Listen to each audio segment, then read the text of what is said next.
worked hard. He's had a good winter, so it was fun to get back out on the field. They call this spring football. How the quarterback situation is how you kind of handling the reps at this point? Yeah, until we get through a little bit of gradable scrimmages and stuff, what we're doing is Noah is starting the first period of the first period, and then we're rotating it through. So everybody, just those three guys are just bumping up and through, and then we'll make a determination later on.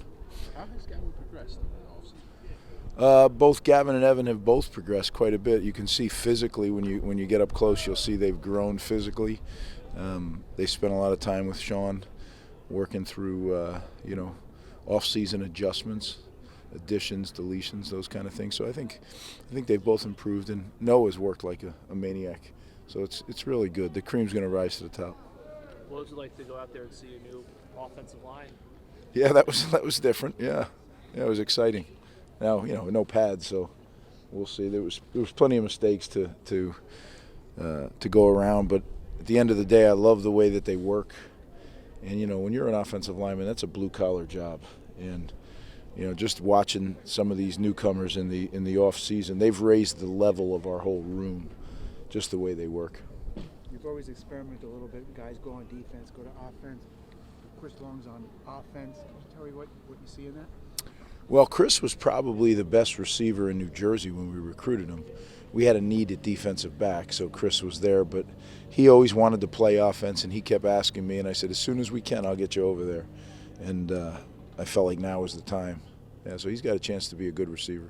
You've got some young guys competing at some of the spots. What do you kind of want to see out of them in spring practice? Well, I want to see the same out of all. Young, old, great energy. We're so young in this program still, just in learning, right? And we have newcomers, how they all mesh together, how they all care about each other. To me, that's the biggest thing, is how are we show each other how much you care about each other. Where are you at with the coaching, filling out the spots?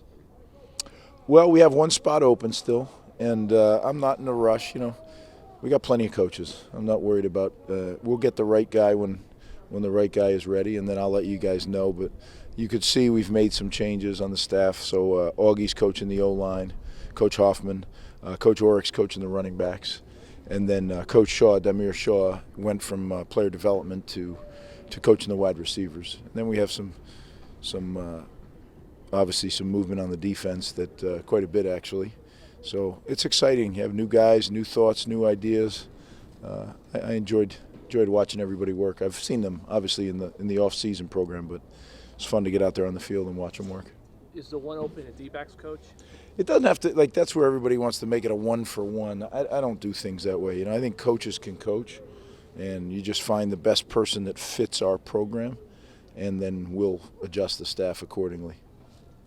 Tyrone Powell, what you see from last season, and kind of what you want to see now that we're going through the offseason as it continues? Well, you'll see when you talk to him. Tyrone has put on some really good weight. I mean, he's a big man. And I think the understanding, just another year in the defense, an understanding of what to do. There's some subtle tweaks, but Coach Harasimiak comes from our tree of defense, so there's a ton of similarities, and it's nice as you get some tweaks here and there that keep it fresh. Time for two more. Position changes. I saw Rainey on defense and Carnell Davis too. What went into that? Yeah, Rainey is playing back on defense. You remember he came here, he started on defense. But he wanted to return to defense the whole time. We needed him on the offensive line. I felt like now with the influx of O-linemen, if that's still what he wanted to play, I wanted to get him back there. He's really trimmed out. You got to remember, this is a guy who came here, I think, at 360. He's now down at like 290. He's really, he's moving well and all that. So I think he'll compete in that defensive line rotation. And then Carnell Davis, I think he's going to be a really good defensive back. He's got really good receiver skills. And in my history, when we've done that, when we've moved a guy over that could play receiver, but we're playing him at corner, they've done pretty well. So I'm hopeful that works with him. Reggie Sutton, it was a bad injury. Where Really does he kind bad. of stand? I mean, Yeah. you think he'll be out here this spring or fall? Or He won't be out here this spring. this is you weren't with us, but Ryan Neal had a similar. And you remember Ryan Neal? Mhm. And he had to miss that whole next season, and then he came back and obviously was an All Big East defensive end and played in the NFL. I hope that's what is there for Reggie.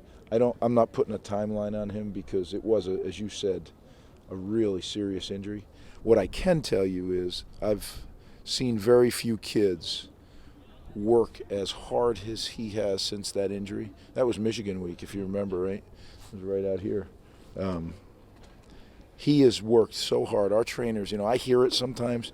I almost cringe as I walk through because it's painful to get an injury like that rehabbed. Yeah.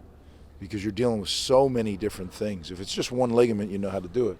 But when you have so many things going on, but I believe strongly that he'll be back eventually, and I sure hope so. Because that when you look back, that really, really hurt us. He's our best lineman on a line that wasn't really stacked, right? And you lose your best guy. That had a trickle down effect that maybe more than I even realized during the year.